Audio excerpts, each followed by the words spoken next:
When you look at your last 10 sales calls, how many of them did your prospects tell you what their standards were for doing business with you?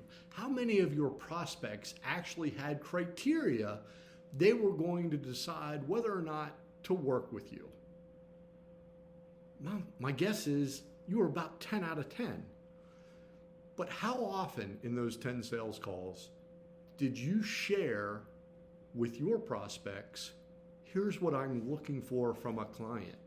Here's what would lead me to say we're not a good fit to work together. Here's what I can say no to. Hey, one of the things that we spend a lot of time with my clients teaching them how to understand is that they need to have standards. They need to be able to say to one of their prospects, look, here are the 3, 4, 5 things that I'm looking for from an ideal client to establish a great relationship. And listen, if you don't have those or you don't believe those things, there's no reason for us to keep talking. We're simply not going to work together.